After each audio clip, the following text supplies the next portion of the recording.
It's Sunday night. It's 8 o'clock. Welcome to All Lacrosse Live. I'm Gary Groob in Toronto, barely. And with me, as always, I've got Shawn Slaght and Moose Jaw. Shawn, how are you? I'm pretty good, thanks, Gary. You have to listen carefully. There's not a lot of voice to go around. And in Connecticut, I've got Muffler Mike. Mike, how are you? I'm good. Okay. That's great. You can tell we're at the end of caroling season. Every year, without fail, this is the time when my body goes, ha, ha, ha. December, right? Nice. So here we are.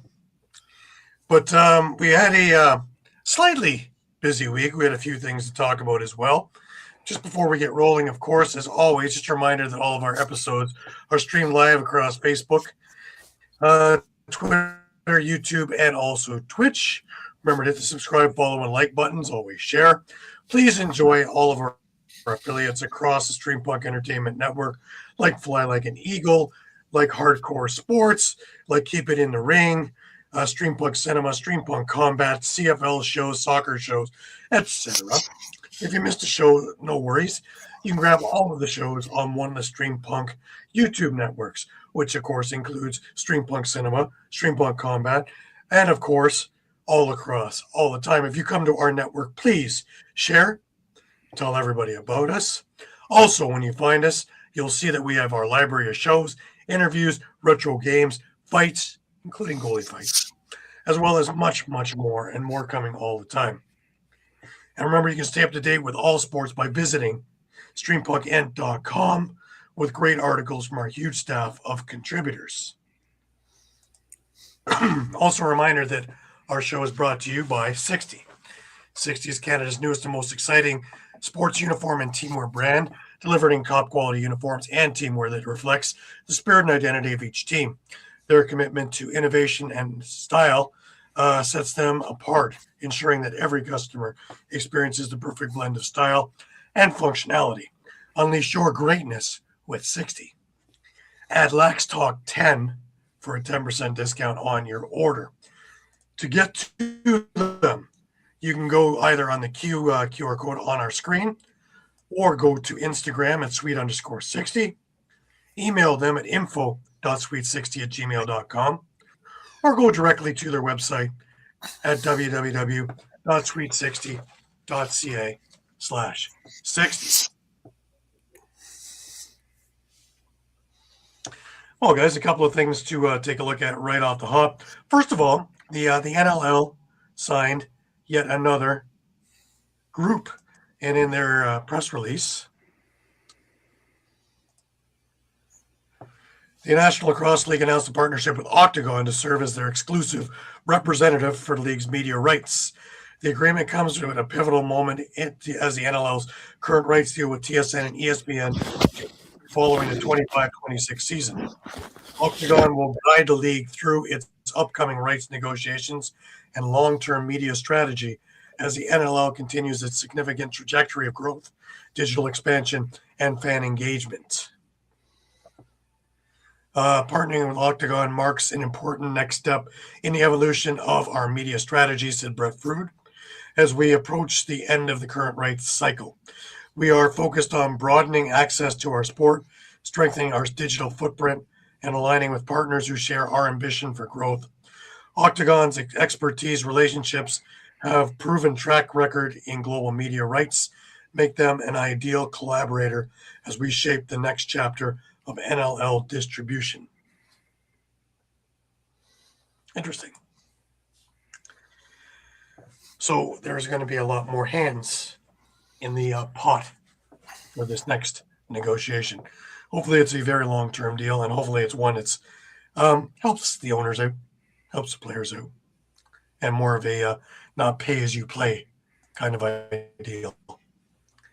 Eduardo's with us. Hey, Eduardo, good to have you here. Eduardo. Now, I'm not saying it's wet around here right now because usually we're talking about snow, but I just seen an arc go by my window. It's wet out there. It's been raining all day. Not exactly winter weather. Anyways, a few milestones to talk about. The biggest one coming with Randy Stotts. And he hit goal number 250 for his career. A couple of them in the Toronto Rock game. There had to be something to cheer about for the Rock. Brad Cree had 1,100 loose balls in his career. Nick Rose is now number 2 in the all-time list for games played as a Toronto Rock with 209, passing Whipper Watson at 208.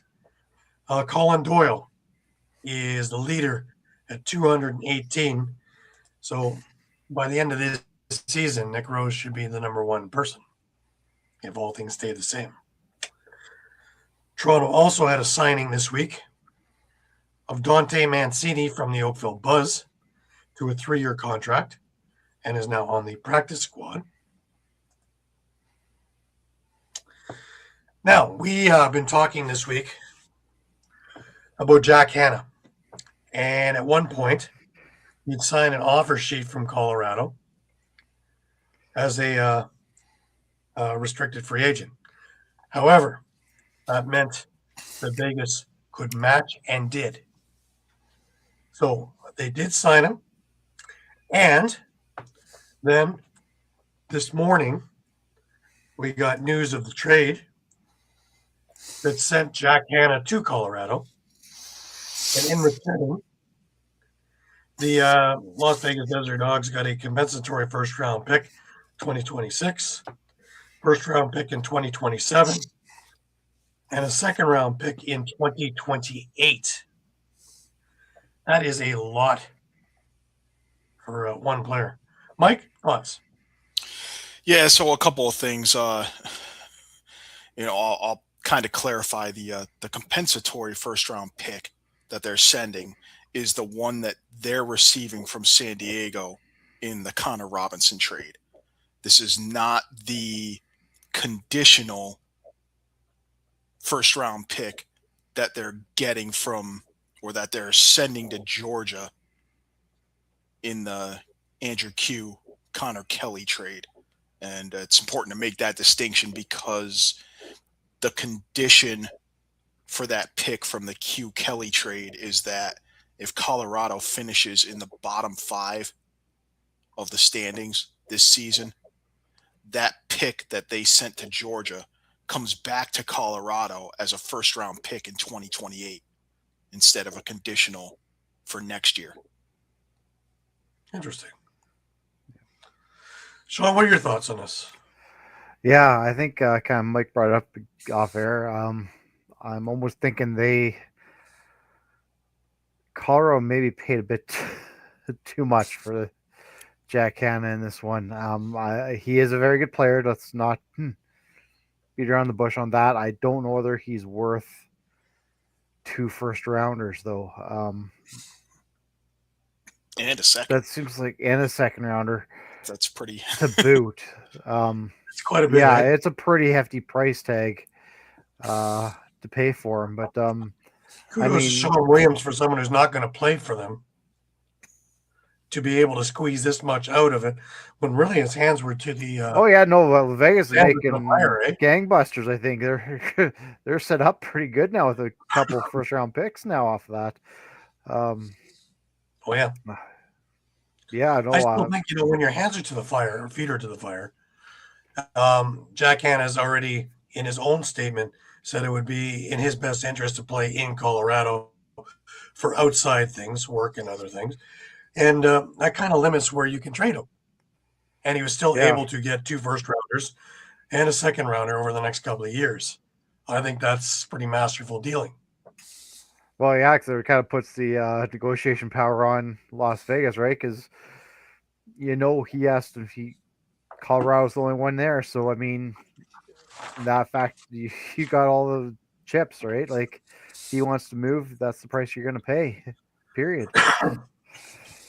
That's an excellent deal for Vegas, who, by the way, looked spectacular last night with their, shall we say, gelled lineup. Landon Kells is probably the most underrated goalie in the NLL at the moment because he played a spectacular game. He faced 50-plus shots and really stoned the Rock. and the score being 17-11, is a lot closer than the game I watched. A couple of goals in the last couple of minutes made it a lot closer. And also, the first half, maybe, even though things were getting away from Toronto. But the second half, you want to see what Vegas can do. Well, just take a look at what they did between the end of the third and the beginning of the fourth. And you went from fairly close to see you later. So now with 3 more first-round picks, or 2 first round and 1 second, over the next couple of years, the rich just got richer. I'm thinking back to a Saskatchewan team in around 2016-17, a Georgia team 2017-2018, who had this bundle of picks and was able to use them to keep on top for a number of years. And it looks like Sean Williams has found this after a number of tries and a number of attempts the other way around. Thoughts, Mike?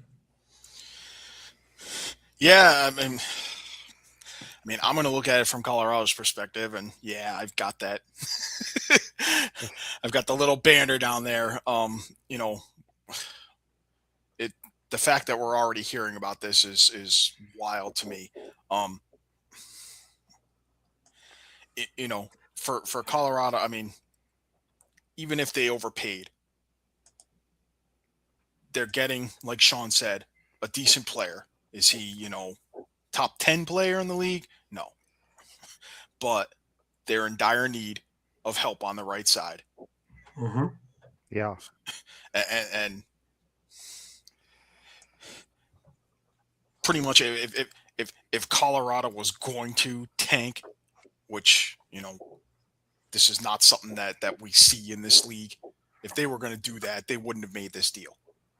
They would have kept the picks. They would have, just wrote it out. And, so, I don't think, they have any intention of finishing in the bottom 5. Though, they do have a pretty difficult schedule the next 4 or 5 weeks. Which certainly could see them, by the halfway point of the season at, 1-7. But certainly this doesn't look like a move of a team that's, looking to end in the top, end in the bottom 5 just so they can get that pick back that they said to Georgia, which is, again, it's 3 years out. Yeah. Right. I guess that's why I've kind of scratched my head about the tanking, because even if you tank, it's not going to do you. Like you said, it's not going to do you any good until 3 years out anyway. So it's term. The short term is not going to help you any. Yeah, I don't see them tank, especially the way they played this weekend. They're not doing anything in that realm. They're actually looking to get stronger in the now, not in the future. And this is a big chunk, and which will really help their offense out immediately. So, I think it's the opposite of a tanking. Yeah, and let's put something else into perspective. We had this other trade that involves that pick that can revert back to Colorado, if they finish in the bottom 5. Right now, both the players that were traded are not on the floor. Andrew Q is injured, and Connor Kelly's on the holdout list for Georgia. So, it's not like this was some sort of planned or anything like that. I'm sure Colorado would love to have Andrew Q back in their lineup as soon as possible. Yeah. Right. Obviously. He is such a big part of their offense, as seen so far this year in preseason, etc. And he is such an integral spark to any offense he's part of that they're going to want him back immediately. All right, why don't we get into some of these games? The first game, of course, was Halifax. And what a game. Yeah. Shawn? That was a barn burner. Yeah. Probably what we were somewhat expecting out of these teams. I mean, they're definitely the upper echelon of this league, as we expect. And again, some great goaltending on both sides. Frank Chiliano and Warren Hill looked outstanding, and really, like I said, back and forth game. Penalty filled. That's probably not too much of a surprise. 14 power plays between the two teams. Saskatchewan 4 for 8 on the power play, which is probably a huge thing for them, getting that man advantage and taking advantage of Halifax taking penalties. And it really came down to last minute and 2 seconds left in the game, and the former Thunderbird, who seems to now be the Thunderbird killer, Austin Shanks, scores the game winner again against his former club, to give Saskatchewan a 10-9 win. Other kind of keynotes, Matt Accioni. What's that, sorry? It's hard to think that that's an upset, but, so far this season, they're the first loss for Halifax. Well, it's funny because, we talk about all those, fourth quarter meltdowns that Saskatchewan keeps having. Didn't really happen this time around. They remained kind of a back and forth game right into the fourth. Right. Interesting. And the other thing too is, Saskatchewan, again, their transition play really was a difference maker as well. Matt Accioni showed his wheels this time around with a pair of transition goals. I believe it was, Ryan Keane also had one on transition as well, off a long pass from Mike Messenger. So again, Saskatchewan, when they play their game and push the pace, it just plays right into their hand. Right. It's not to say Warren Hill didn't have a spectacular game. He had 44 saves. No, he played great. I thought he had a great game. Like I said, both goaltenders really had a great game. It just came down to who could put the ball in the net last in this one, really. Right. Yeah, this is a great way to kick off the week because, I can see this down the road as a, if not a final, a semifinal, something like that. Yeah. And, these two teams meet again next weekend in Saskatchewan, so the bad blood will spill over. That's where some of the rough stuff comes in, right? It's setting messages for next week. Yeah. Oh yeah. Yeah. Don't forget, there's a lot of there's a lot of that in the schedule this year, where the home and homes are back to back, and there's even a couple of instances where it's doubleheader home and home on the same weekend. And I'll say I don't mind that. It adds to the rivalry, right? Yeah. No, I think they've done a great job with the schedule so far. Yeah. Absolutely. The league, the last couple of years have really been bang on, and I don't know how they're doing it down the stretch, but it's working out perfectly. That there's a lot of interest in the games at the very end, where years past, you kind of sit there with a yawn. Well, in the last 2 weeks don't mean anything. So here we've got almost every game last year meant something at the end. Yep. Kind of like PLL. Well, right down to the last minute of the last game, it still mattered. Yeah. And just kind of going back to this game, the fact that it was such a close scoring game, I expect the emotions are going to be running high in game 2, especially for Halifax, wanting to feel like, they let one slip away on them. Right. Well, our second game of the week, I want to hold off on the Philadelphia one because Pat's supposed to be joining us, and let's see if he does. But the Toronto-Las Vegas game, as I alluded to a little bit earlier, though Toronto got the first goal, a lot of end-to-end action in the first half of the first quarter, back and forth, and at good towards speed from both teams. Toronto's defense looked real good to start, really stopping a potent Las Vegas Desert Dog, high-octane, high-flying offense. Josh Jubenville opened the scoring with just a pretty goal. A dish from Latrell Harris to Jubenville, who dove across the crease to beat Lanning Kells to make it 1-0. But that was it for Toronto. The rest of the first quarter was all Las Vegas. Chase Fraser with a pair of goals back-to-back, followed by Mitch Jones with just an absolute corner cutter, just absolute laser to the corner, beating Troy Holochuk was in net to start this game.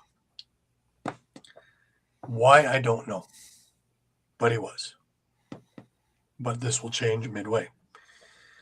A name we'll hear a lot in this recap to open up the second was CJ Kirst. And he scored off a Chris Boucher pass to bring Toronto within 1. Well, Vegas gets going, and Sean Wesley, followed by Chris Kluche with a beautiful outside shot. And it's 5-2. And it really looks like Vegas is having their way with Toronto. They are doing all the little things and frustrating Toronto. Toronto is taking penalties. Josh Dawick, with about 3 minutes left in the half, finally finds pay dirt from the outside off a Mark Matthews pass. And then just a couple of seconds later, Challen Rogers from the outside catches corner off a CJ Kirst pass, and it was 5-4. And it looked like, well, as bad as they played, they're in this thing. Mitch Jones scores with under a minute to go, and it's 6-4 at the half. Still attainable. Still a close game. And Toronto's still not playing their best lacrosse by a long shot. So, of course, when you come out of the dressing room, you want to make a statement, right? Well, they made a statement. They took a penalty right off the bat. And Chase Fraser made him pay a minute and a half into the period. And it was 7-4. John Levantain then on a coast-to-coast off a Tony Malcolm pass made it 8-4. Chris Kluche then made him pay for the next penalty that they took off a Mitch Jones feed, and it was 9-4, starting to get out of hand. By the way, as Chase Fraser got the first goal, Nick Rose stepped in net for Troy Holochuk, who apparently needed to get a tape job, but it was the longest tape job I've ever seen because it took almost 2 quarters for him to come back in the nets. So it's 9-4. Toronto, not to be outdone, their defense steps up. Jubenville with his second, followed by Hugh Kelleher with his first career NLL goal. And then CJ Kirst with his second of the night. And all of a sudden it's 9-7. And we have a game. Well, what's the best way to take the air out? Adam Poitrov converts a Mitch Jones pass. And whoop, 10-7. CJ Kirst gets his third of the night. With just 48 seconds left in the quarter. But to take the air out of the sails again, with just 5 seconds left, Jackson Webster converts a John LaFontaine pass in transition, and it was 11-8 after 3. Heading into the fourth quarter, Jackson Webster was on fire. First of all, he was getting under the skin of not only the Rock, but the fans. He was jawing with people in the stands and having fun doing it. And, 27 seconds into the fourth quarter, Webster converts a Kluche pass for his second of the night. Bill Hostrauser takes a little exception to Webster jawing with some of the fans, gets a dead ball foul. And Webster himself scores the power play goal a minute 50 into the fourth quarter, making it 13-8. Mark Matthews gets one back with an absolute laser from the outside. But here comes Jonathan Donville, Sean Wesley, and Connor Kirst with goals for Las Vegas. And it is 16-9 with 4 minutes and 9 seconds left. And pretty much this is all she wrote. Also, the Kirst one was into an empty net because with 5 minutes left, we pull our goalie. I realize you're down by 5 or 6, but I don't think that was the smartest move, personally. Not the way everything been run all night. Owen Hiltz scores He had been close all night and just missed a couple of posts, a couple of missed nets, and one called back goal for having a toenail in the crease. But he finally got on the board with 3:09 left in the game. But as seemed to be all night long, Adam Poitras comes back with just under a minute to go in the game and scores off a Drew Belgrave pass. With 12 seconds left, CJ Kurse gets his fourth of the night. And that's where you have it. Vegas wins 17-11. The stats on this one, Fraser had a hat trick, 3 goals, 3 assists. Jackson Webster had 3 goals and 2 assists. The big numbers were Jonathan Domfit with a goal, 5 assists. Mitch Jones, 2 goals, 2 assists. Chris Kluche, 2 goals and 5 assists. Sorry, Mitch Jones, 2 goals, 6 assists, right? Sean Wesley had a pair of goals and 2 assists as well. Landon Kells made 40 saves on the night, facing 51 shots, and just stoned them. But it was the MO again. Doesn't seem to matter who's on the team. Doesn't seem to matter who's coaching the team. The Toronto Rock is taking shots from the outside, regardless. Very seldom are they going inside. And if they are, it's usually one from trying from behind the net. That Chris Boucher play. I think everybody's figured that one out already, haven't they? They missed TD Erlin at the faceoff dot for sure. Because once again, they were badly out face-offed, 22-10. And every time they took a penalty, Vegas made them pay. Las Vegas went 3 for 3 on the power play, where Toronto went 0 for 1. Now, Holochuk came in for the last couple of minutes, but that's too late for anything anyways. But there's a number of questionable things. The Rock were going to question and challenge a goal and held on to their flag a little bit too long. So over 35 seconds or whatever, and couldn't get their challenge in. These are mistakes that just keep piling up on all aspects. Was this their finest game? No. By any stretch of the imagination. No. The only person who could say they had a good game really was CJ Kurse. He certainly has fit into the game. Sam English, not a bad game, not a great game. The one thing I can say is that the Toronto defense finally started stepping up. Elijah Gash was hitting anything that moved and then hitting him again when it didn't move. The Brad Cree was hitting hard too. So much so that he took a 5-minute penalty that upon review was found to be a clean thing, no penalty. You know, there was a couple of reviews like that where 5s became 2s and 5s became nothing, and you know, lots of reviews, lots of challenges and things like that. But overall, my take on this Las Vegas squad is they have learned to gel with each other. Obviously, Fraser and Kluche know how to play well together. Mitch Jones is playing very well with him as well. Sean Wesley is really good with him as well. Jackson Webster, who we've heard all about all summer long with Owen Sound, is doing a bang-up job with Las Vegas and is fitting in very nicely into that offense. Heading back onto defense, their defense was fairly sealed tight. Frustrating enough that Toronto wasn't even bothering to try and go inside, or very seldom.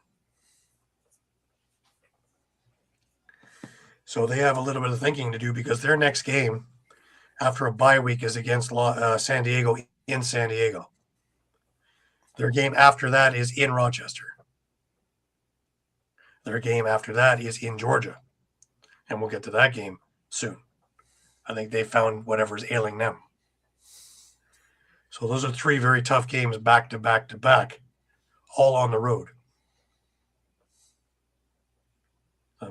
It was a great crowd for Retro Night. Hearing a lot of 80s music in there. Seeing a lot of 80s uniforms in there. I would have liked it if The Rock put on maybe one of their old uniforms as part of this retro night instead of wearing their new ones. Just a thought. But I don't think that would have had any help in the outcome. They were drubbed 17-11 in this game. Ugly. Alrighty. That's a good segue for this. Coming to you straight from Philadelphia. Yes, sir.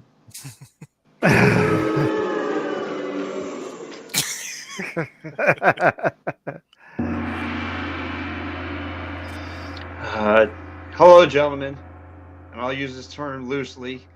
What's going on? It's not good. It's not good. There's some good and bad I can actually take out of this game. Good. The good news is Brendan O'Neill stepping up, answering the call. What we've been asking for. What's his offense going to look like?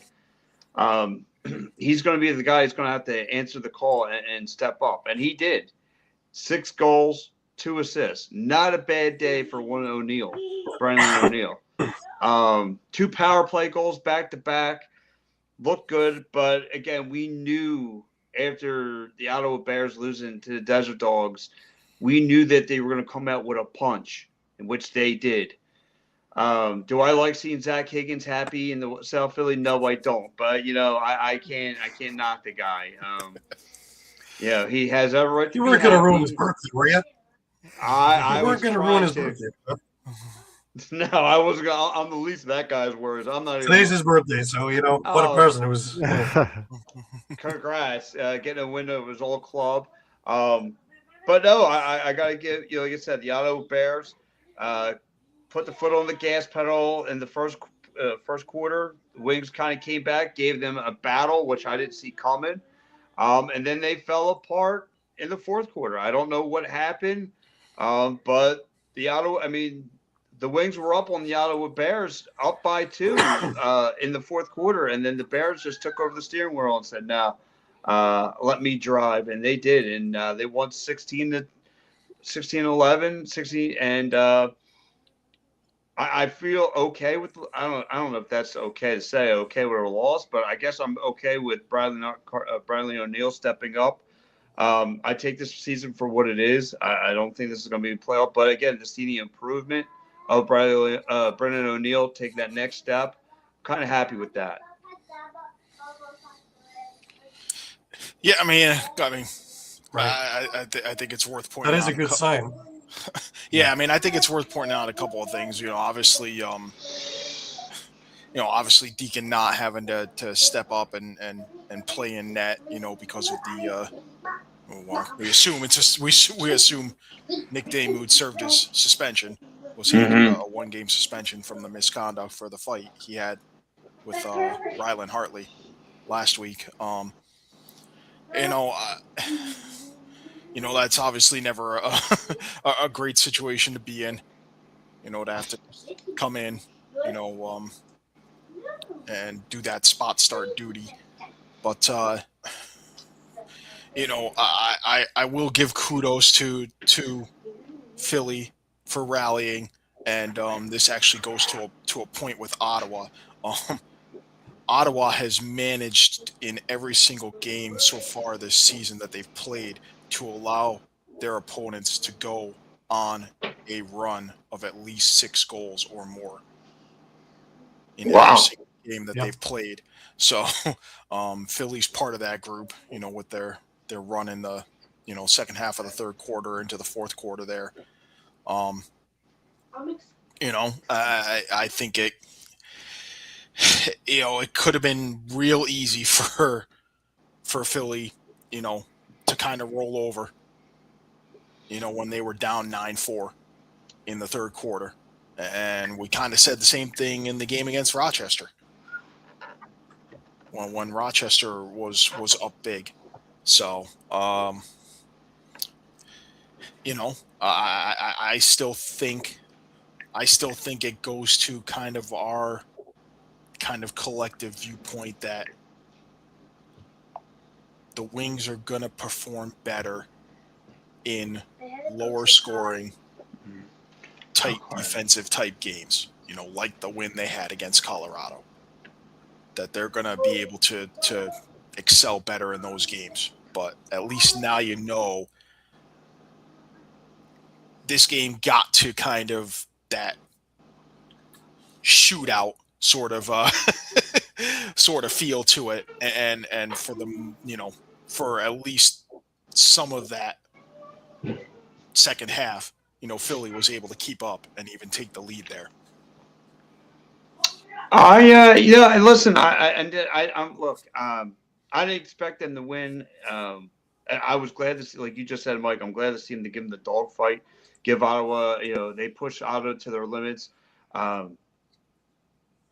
expected at some point Jeff Teat was going to go off, which he did, not as far as scoring goals, but 8 assists. He had 3 assists in the fourth quarter. I expect him that he was going to get his some way somehow. But you had Rob Heller out there making plays and so forth. Riley O'Connor making big plays for them out there. So again, what the Wings need is other guys in other roles step up, and if they can do that somehow to manage this season for what it is, then so be it. But I mean, listen, like I said, Brandon O'Neill stepping up. It was a night where Joe Rustin-Terrence doesn't feel like he had to carry the load. Now, if you get a split combination of Jeff, a Joe Rustin-Terrence, a Brandon O'Neill, and maybe some Dalton Young get involved on the scoreboarding, I think this team would be okay. But that's just me being optimistic. But I expect one of those guys to kind of ball out, and the other guys kind of not be there. Yeah, I mean, I guess I can't argue with that. Certainly a little bit of offense missing. Production missing from their forwards. I mean, Rustin-Terrence had 6 assists, but no goals. Blaze Reardon just 1 and 2. And another good day for Fernando, right? Yeah, 2 and 2, but not a good day overall from the transition. They got a goal from Dustin Berghoff, and that was pretty much it. Nothing from Patrick Foley, no points for Liam Patton. Davis Allen got an assist, but nothing from Pace, nothing from Wagner. That's McCannell didn't play, but yeah, they were hurting a bit, I think, and those, we always talk about. Sometimes it's just 1 or 2 transition goals that can mean the difference in a game. Absolutely true. You finally got Caputo back in the lineup, and he had a goal and 3 assists, so that's a bright spot right there. Yeah, and like I said, it's going to be tough. So you take this loss for what it is. You go into a little bit of a break, and you got to prepare yourself and really examine. But what's about to come in here on January 9th, and it's Rochester. So again, this is you had a taste of blood. You have to get ready for that squad. So we're seeing more production from Eric Fennell, who, like I said, to me has been another big plus for the Wings. We know he hasn't really been playing all that, he's missed a year, but him kind of adding to the scoreboard has been significantly great for this team. But you're going to, like I said, you're going to need some guys other than Brandon O'Neill to kind of put up 3 to 4 goals a game. And I don't see anyone on this roster who's capable of doing that. Like I said, we can all get excited for the Dustin Berghoffs. The Blaze Reardon come up here with a timely goal here and there. A Phil Caputo will give you a goal here and there, but we need consistency, and all that stuff. Yeah, I was just gonna say I agree with Mike, like in the sense that I do agree, that a couple guys maybe do have to step up on offense, but 1 transition goal is not going to win you any games, or even if you got guys stepping up, you need at least some transition game there, especially the way this league's going, where you're seeing more and more athletic defensemen who can just push the floor. True. And again, I mean, I don't want to make excuses for him either. And Deacon Knock, I mean, when was the last time he really got to see, live bolts came at him? I mean, this was the first time in a long time that he got, he made 11 stops, 37 saves out of, 11 shots that went by, or 16 shots that went by on him. So again, he could have done better, and so forth. But again, you have the combination. You're playing against good players, like you just said, Shawn. This league is not easy. There's no gimmies in this schedule that's coming up. You're going to play. Just think about it. You got Connor Fields coming up. After Connor Fields, you got Mitch Jones. After Mitch Jones, and then I think you catch a little bit of a break with Calgary, if I'm not mistaken. But this league is not. There's no gimmies in this one. Guess I see even Calgary, the way they've been playing. Calgary's having a tough time right now. They're down 4-2 right now to Buffalo in the second. Yeah, and how about not trying switch over. How about the NLL getting some ESPN loving all weekend? It's on ESPN now. Loving that. Yeah, let's hope this kind of keeps going in with that the deal with Octagon that they just put together. Okay. We'll get some more games on linear networks and not just have to, get ESPN Plus or, wait till the next day to watch it on NLL Plus. Exactly. So I get it though. Going back to talking about the Wings, I get it. Like Ian Rubel wants to make this the this old Eagles regime of physical defense, smash mouth defense, but we need an era of, and I'm all excited for that. But we need some guys who can be playmakers and a difference maker. And I don't know, other than on paper, Brandon O'Neill can be the difference maker. I mean, again, like I said, we're dealing with a seasoned veteran, Joe Russell Terrence, who had 6 assists rather. You need someone else to step up there, and so forth. So we're going to have to see who can answer the call. There are pluses. Number one, yeah. Their face-off man wasn't outdueled. It was 16-16. Number 2, yes, they did give up power play goals, but they scored 3 power play goals on 3 power plays. That's something we didn't talk about a lot last year because they weren't doing it. They were taking a lot of penalties and not getting anything in return. At least this one pretty much worked out to a schmoz. If they're going to be taking it, at least they're getting it back on their own power play. Now, if they could be a little more disciplined, that'd be even better. Yeah. And I was going to say, and we've seen Ottawa do this before, right? Where they get behind, then they just find that extra gear in the fourth. So, I mean, I don't think you can not all, even though you lost, not all is lost in this. I think there's a lot of positives still to come out of this. No, and to me, and you're right, Shawn. It's weird. It's like a weird loss. Like the loss I expect to happen, but the growth within the team, I'm happy with. Mm-hmm. Do I expect this team to have a run at the cup? No, they're not on the Rochester level, but they are a team that you just want to see the building pieces, what you could build around, what needs to be here for the future, what doesn't need to be here for the future. All those intangibles and more.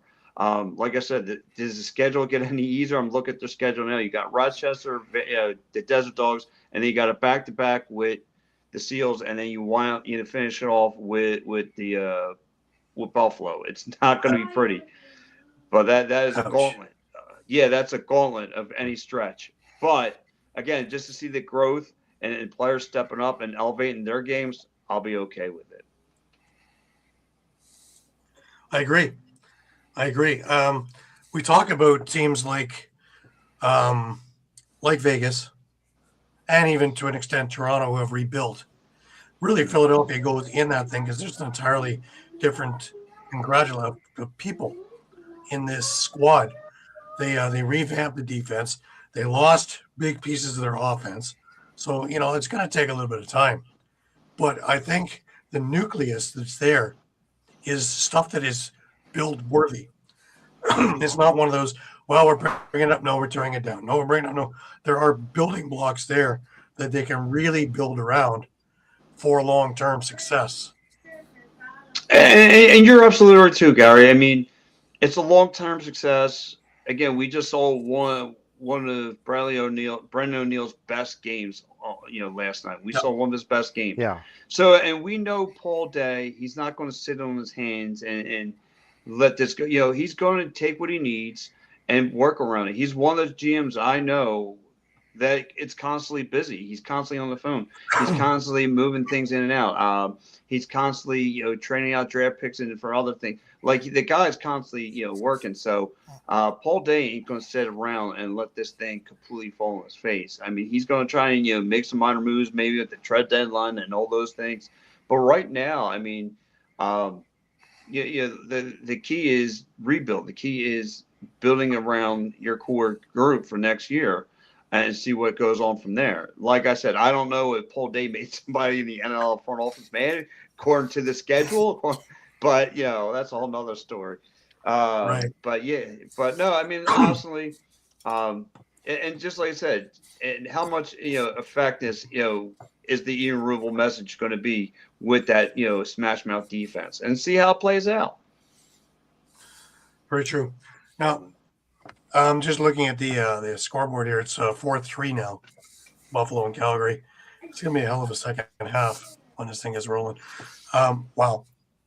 But I totally expect Calgary to win because I picked Buffalo and my pick comes. You could actually hear it. Is that a nice basement, Mike? Some of us might be living down. Yeah. Holy cow. That's my pick. Terrible. Yeah, I don't know how I made it out this weekend. What I can see is, Shawn was with me. Yeah.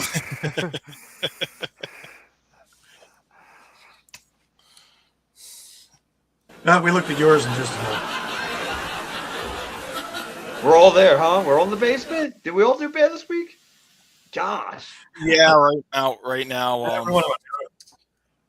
Right now, Gary, Shawn, and I are all 1-3 pending this game tonight, and you and Caden are 2-2. Our victory was pending this game. So wow, yes, we all have Buffalo. Wow, I have Calgary. We all have Buffalo, so except Mike. You. I have Calgary. Calgary. It's Mike. The Mike didn't fall for the trap. I went rogue this week. I'm going to pay for it.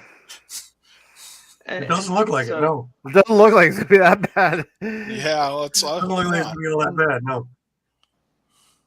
No, man. Me, on the other hand, I'm looking to a 1-4 this week. That should bring me right back down to earth. My who you got is who you haven't got. Yeah, I couldn't pick Philly this week again. As much as it pains me to take a Zach Higgins team, but when you're loaded with talent, when I see Jeff Teat next to there, a Philadelphia wing, destroyer, I gotta go with common sense. And that guy, like I said, he's not scoring like he was, but man, he could facilitate. He's just using his vision. He was just passing the rock. How do you want me to destroy you? I only need score goals. Here, I'll give it to this guy. I'll give it to that guy. And that's what happened. Yeah, I mean, I still think we need, I mentioned it earlier, the Black Bears have allowed now a run of 6+ goals by their opponent in every single game so far. That's not sustainable, for a team that's, still looking to, get to the playoffs and kind of get over that hump and be considered, among the upper echelon. That's oof. Yeah. I guess I bring up those fourth quarter comebacks, right? Yeah. Like you can't, eventually that's going to come back and bite you. You can't do it every time. Yeah, it's really something they need to address, and it's not for lack of play by certain players. Certainly Higgins making timely saves here and there. Luke Magnan's having a good year. Brent Noseworthy's having actually a really good year for them. Callum Jones is living up to his top 3 draft pick.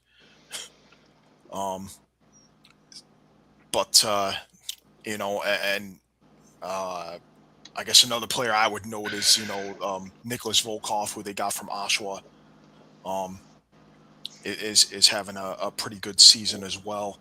But, something needs to, they need to find a way to kind of stop that bleeding when the other team turns it on.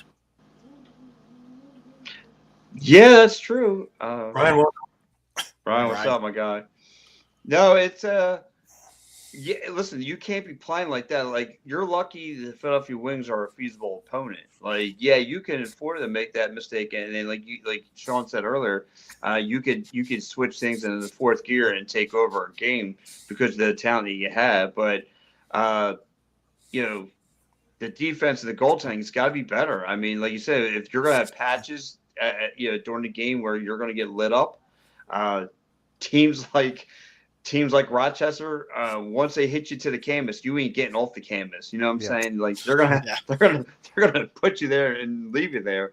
Because they haven't played Rochester, Saskatchewan, Buffalo, Halifax yet. No, so and those days are coming. It's definitely something they need to look at. It's a direct reason why they lost to Las Vegas. Mm-hmm. Right. They could be 3-1 right now. And really, honestly, it's a direct reason why they lost to San Diego too. This team could be undefeated if they could fix that problem. Yeah, it just to me, there's pockets of games where they're leaving patches dry, and the opposing teams are taking full liberties on it, and they're finding ways to score. They're being creative. And like I said, for a guy who's covered Higgins here for a while, I know with him sometimes he can get into that phase. If one goes by, it turns into a snowball effect. 9 will roll by him. There's times where he can play, like he can turn to be a brick wall and stay that way. But if you can find one crack in his wall, you have a good chance of making a hole in the wall. So those are the ups and downs about Higgins. But like I said, they're stacked enough though on offense that kind of can bail them out. But like I said, they haven't seen a legit contender. If that's what they want to get ready to stack themselves with, they better be careful because, like I said, Rochester's, like Mike, you were mentioning, the Buffaloes, the Halifaxes, the Rush. Ottawa did play the Rush, and that was a fourth quarter comeback.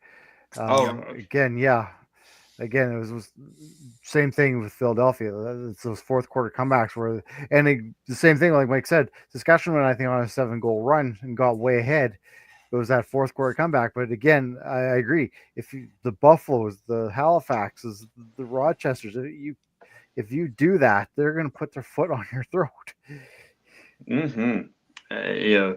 You won't. There's going to be no breathing room with those guys, man. So. Is this telling me that this team is just going to be a middle of the pack team, maybe a 6th seed at best?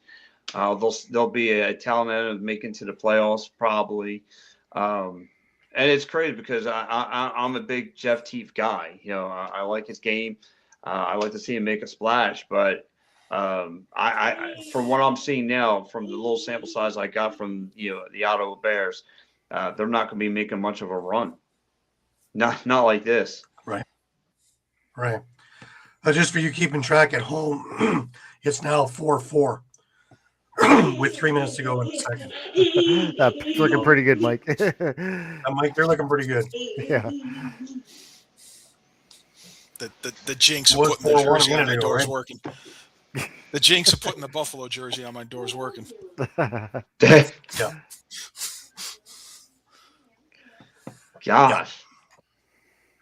I just went old school. I took a Minnesota Swarm jersey. I took an Arizona Sting jersey. I went old school, just trying to put this out of my memory. Go back a few years. Yeah, it's gonna be a lot of fun though. Yeah, this will be. I mean, really, we'll have to see what happens in the second half here with this Buffalo game. I mean, as much as Calgary might shut them out in the second quarter, it's what happens in the first 5 minutes of the third quarter. It is Buffalo after all, yeah. Dictate. Yeah, it's Yes. Buffalo. At any point, they're just going to go on a run on you, right? Like, You know it's coming at some point. yeah. Mm-hmm. When? And how much time do you have left to come back from it? Yep. All right, Pat. All right, gents. As always, Happy New Year, sir. Same thing. I'll see you guys next year, and we'll get caught up and everything. And maybe in 2 weeks, I won't be stress free. But I imagine in the next, till early February, I'll be losing my mind. So yeah. I'm ready. I'm ready for the torment and torture that this team's about to set me for. Don't worry, the Rock aren't exactly keeping me sane either. So Yeah, no. Rock or the Firewolves are keeping me level. Plummeting down. So It's all right, tough guys. to be a Southern Ontario fan here right now. No, there's no direction, huh? There's just no direction. Where'd it Just go? down. Just down. It's the only direction there. And we're not really falling. We're just rocketing down. We've tied a boulder to our waist to make sure we go down quickly. Well, when you get down there, we get that block of cement tied to your feet, jump off the diving board. You'll see me right next to you, just going to. I'll be there waiting for you. And so so I mean, you don't worry, I'll be right there. So, all right, guys, have a good one. As always, man, thank you very much. Yep, same. Alrighty. So, bye, guys. See ya. Take care. Yeah. I was Pat Bernard with the Wings Report. Things are all rosy in Philadelphia, right? It's not always sunny in Philadelphia. Yeah. Maybe sunny, but there's a chance of rain in there. We had one more game to talk about that isn't in progress, and this one caught me totally by surprise too, as if you read my my pick'ems. I really thought that Colorado would be more interested. I guess that's why they're so quick to make the Hannah trade. Mike, what do you think? They certainly could have used them last night. Well, they could have used anybody last night, really. Yeah. They just took a team that was on life support, it seemed, and made them look like they were cup ready for the cup finals. And all the people who needed to score scored. Lyle Thompson, he got back on track with a goal and 3 assists in this game. But we also got, Shane Jackson with a goal and 4 assists. But we got a number of guys in there that were placed in this lineup. Michael Grace had a goal. Brian Cole got back on the score sheet. Richie Connell. Connell? I think it's Connell. With a pair of goals. Yeah.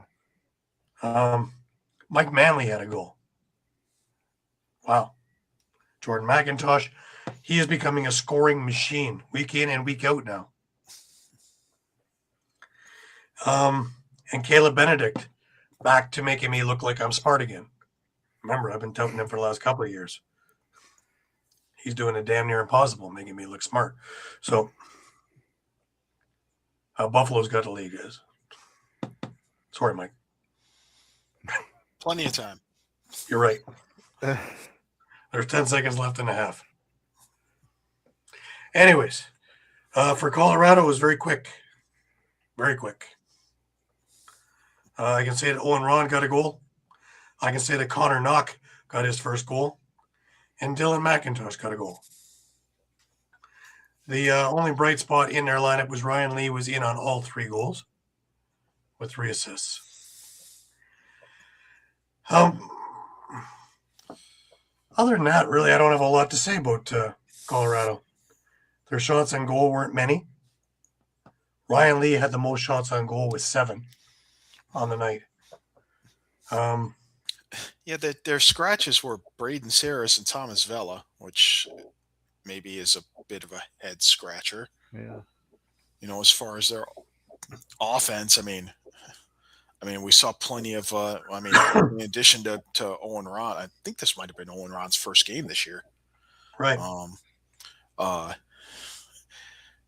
you had Ben McDonald, who's kind of a depth righty, and you had Jalen Chaster playing quite a bit out the front door. Right. So, I'm just wondering what Jameson happened to Bucktooth them. also had his NLL debut. So, Yeah.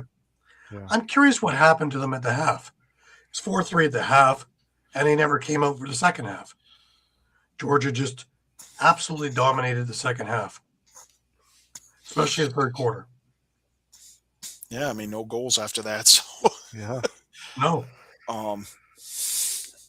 no, they're in Firewolf territory here with about 35 minutes of no scoring. But that's a pretty potent offense to be absolutely held nothing, not silent, nothing. And Against a team that we've been saying, where's their offense gone? All of a sudden they have a breakout game. Bizarre world. but is that a function of this kind of revamped, younger Georgia defense? They've shed some veterans, and they've got a lot of talent in their recent draft picks. It's very possible. The regular guys like Seth and Chepin and that they played strong games as well. But this was you would expect to see 7 goals from maybe Lyle and maybe 4 goals from Shane. This was spread out all around the lineup, which makes it all the more impressive that they're finding ways, because they've been pretty anemic the last couple of weeks, to actually get over this and have everybody be a part of it, not rely on one guy. Maybe that's the new phase of the offense, is it has to be by committee for this team to work. That's what I'm gathering. Because to say, really, even if you look at the shots on net, Nolan Byrne and Shane Jackson had the most shots. After that, it drops off to Brian Cole having 6. Caleb Benedict had 9 too, sorry. But Richie Brian Connell Cole had had 8. 6. Lyle had 5. And then you go down to 2 and 1 for everybody else. And that's uncharacteristic. Lyle having just 5 shots on. Yeah. But him also with 1 goal, 3 assists. That reminds me of the Buffalo game, where he really wasn't in on any of the offense. Dished it off, had a couple of assists in that loss, but doesn't seem to be all that interested in getting pounded in front of the net as he has in years past. Is just a little passing phase, or is this the new Lyle Thompson game? It certainly seems to be the new Lyle Thompson game. Like you said, Gary, if you're scoring by committee, like how many times have we seen where everything goes through Lyle? If that's not the case, you have to be scoring by committee. Like, you can't just rely on Lyle to get it done. It's funny though. This is the first time where he doesn't have any of his brothers around. There's always been one of them in and around, whether it's been Jeremy, whether it's been Miles, whether it's been all of them. This is the first time he's working without them. Not to say that he would rely on them, but he would know where they were all the time and would always have a pass without him to worry about it. Whereas now he might actually have to be trying to figure out where these guys are or going. Just being devil's advocate. What do you think, Shawn? Yeah. Is it part of his reinvention? Yeah, maybe. And, you usually have that automatic chemistry with your brothers, but now. Well, let's go a little further on into the season in hypothetical. But shouldn't he have chemistry at this point with Shane Well, he Jackson, should. Brian Oh, Cole, yeah. Jordan Figure. McIntosh. Oh yeah, he And should. they Yeah. all play on the other side. They're all lefties, so Right. Let me even go a step further. If this is the reinvention, would this not make you go, if you were part of the Georgia management, and if you were trying to unload him for all the picks you can get, if he's doing 1 goal, 3 assists, 2 goals, 4 assists, and not doing the Lyle things and being dominant, which would gain you the most back for your buck? Because that kind of makes it obsolete. If you can't get full value for him, why bother putting him out there? I mean, that's a good question. Yeah. Other than he might just bolt at the end of the year anyway. First thing I'd ask is, does Lyle command what Jack Hanna just yielded for Vegas? Not the way he's playing now. Lyle Thompson old gets that, and probably somebody current. I guess the other thing I look at too is just the let me situation ask, in Georgia. what would you offer for Lyle Thompson right now? If John Arlotta's on line 1, he says, I'm shopping around Lyle Thompson. What do you give me?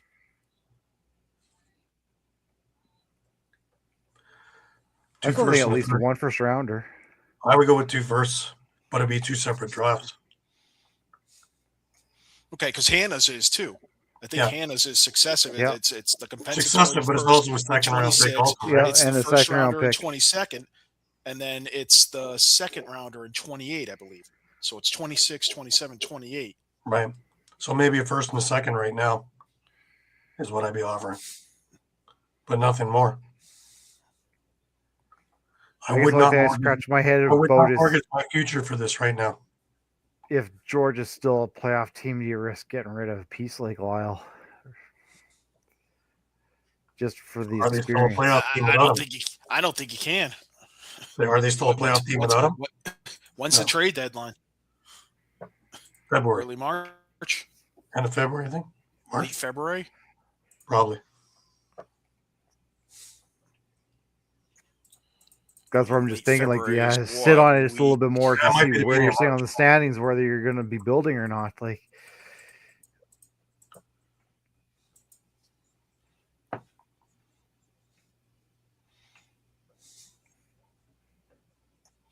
sorry, I'm just poking through the schedule here to see where the end of February falls. If it's that early, we're talking week 14, week 15 is the end of February.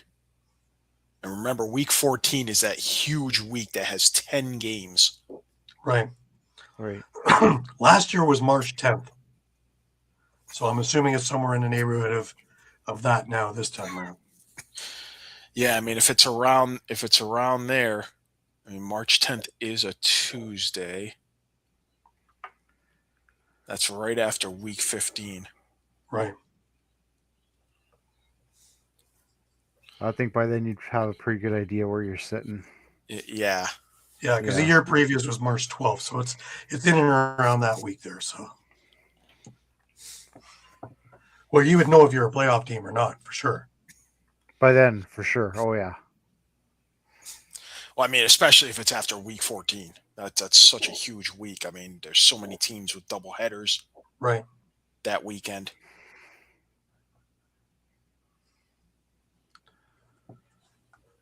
Mm-hmm. It just has me shaking my head a little bit. And, like everything else, it's probably all for nothing. Because we were worried about Georgia's offense altogether, and it seemed to have found its way this week. Now, will it continue? That's the question du jour.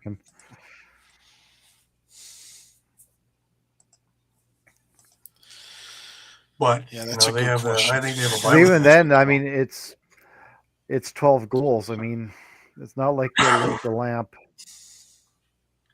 a ton. Yeah. By the way, the 17 goals that Vegas scored is the most in team history. Just to show you, the arrow's going upward. And that's a team that looks like it can do it a lot.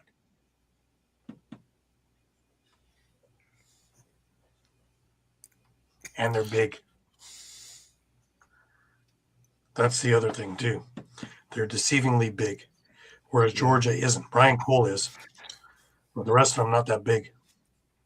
That's why I look at that 12 goals. I mean, Taylor it can win Benedict's you ball, games. I'm not saying Jack 12 goals can't ball, win you games, but it's going to be nip and tuck. Like. Yeah, it's right at that edge. Yeah. It was a year or two ago they were kind of putting cutoff at 13. It's like if you weren't scoring 13, you likely weren't winning. So just looking at Georgia's schedule real quick, they're off next week. They have Colorado the week after. Yeah, so rematch there. Then they have that game against Calgary and Edmonton in week 8. Mm-hmm. At Toronto in week 9. At Halifax in week 10. Ouch. Hosting Vegas in week 11. Ouch. And then they're at Calgary in week 12. Which is crazy because they play Calgary twice, once in Calgary and once in Edmonton. I mean, there's the doubleheader with Calgary. It might be a little concerning. Halifax and Vegas are going to be some tough games, but I see no reason why they can't be at or around 500 by the time they get to that week 14. Oh, week 14, they have the home and home doubleheader with Philly. Ooh. That could be what the doctor ordered. And that's that's for what we think is the trade deadline. They don't play in week 15. They take both of those. They could be, there it is. That could be sitting in a playoff spot.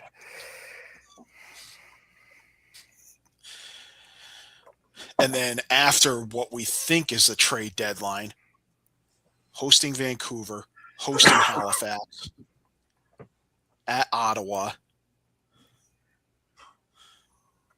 It's a good end. So they still have some tough games to end the season. Hosting San Diego. Yeah, the end of the season.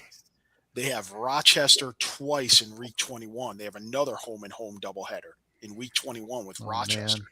Right. So the back end of their schedule is kind of brutal. That's going to be an interesting week coming up here anyways. We have the back end of the home and home with Halifax and Saskatchewan, which is pivotal since Saskatchewan won this week. I can't see Halifax going down and being a 500 team, but Saskatchewan playing 60 minutes is a different team than Saskatchewan playing 48 minutes. Yep. Ottawa and Oshawa, somewhere down the line, Oshawa's got to wake up. Is this the week? They're too good a team to be held to 5 goals a game. Well, Ottawa hopes they get held to 5 goals a game because they have their draft pick, first rounder next year. So, well, hence the Vegas and Buffalo. This is another one to circle because the Vegas team I seen yesterday, from top to bottom, matches very well with this Buffalo team, and they're younger. Rochester with the newly revamped Colorado. Hopefully they get a few more goals than they did in this one. Otherwise, this is over in the first. Because this Rochester team is some explosive. Literally, they're like Buffalo 2.0 at the moment. Yeah. They were already saying last year that this was the closest to a winner without winning. And with the tweaks and moves that Dan Carey pulled and what we've seen so far, that everybody is on the same page. And that's kudos to Mike Hazen. That's kudos to Pat O'Toole and everybody else involved. That this is a very, very humming, like a vacuum humming squad. And everybody does everything for everybody. Very unselfish group. And then we have Calgary and San Diego. And the Calgary team that I'm watching tonight would look like they would give San Diego a run for their money. Because they don't know when to quit. Yeah, I mean, Buffalo has a 5-4 lead at halftime right now, but those goals, 2 are from Clay Scanlon and 2 are from Nick Weiss. Mm-hmm. Yep. Yeah. So nothing from Dane Smith or Josh Byrne yet. So I'd say the one thing Calgary does have is a strong defense and a good transition game. And some guys who are going underneath the radar.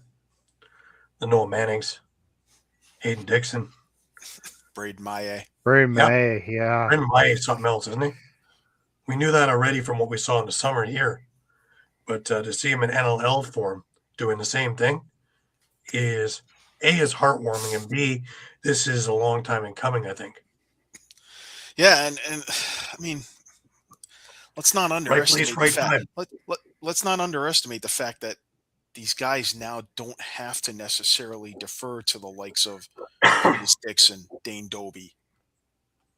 Mm-hmm. That's another thing too, right? They can actually all let their wings. That they're being handed the reins to run the offense. It's Pace, it's Tanner Cook, it's Hayden Dixon. You know, they don't have that big name guy. They just kind of do it by committee, right? They need to too, yeah. Well, they have a chance to actually let their open up their wings and fly, and wherever they go, they go. And they're expected to make mistakes. Then they've got transition goals already too from Matsuoka, from Kyle Pepper. So, oh yeah, they got a good transition game, no doubt. Well, Kyle Pepper, that comes from a good lineage. Oh yeah, it's a great family for lacrosse. So there's a lot of unsung names there that can really do a lot of damage, and we already know what a Hayden Dixon can do. So, again, it's like we were talking about with Philadelphia, only to an extra extent, is when nothing is expected of you, there is no pressure. And these guys are expected just to be able to gel together and learn they shall. And I think that they're going to put together, the second half, who knows if they're able to shut down Buffalo for a couple of minutes here in the first, couple of minutes.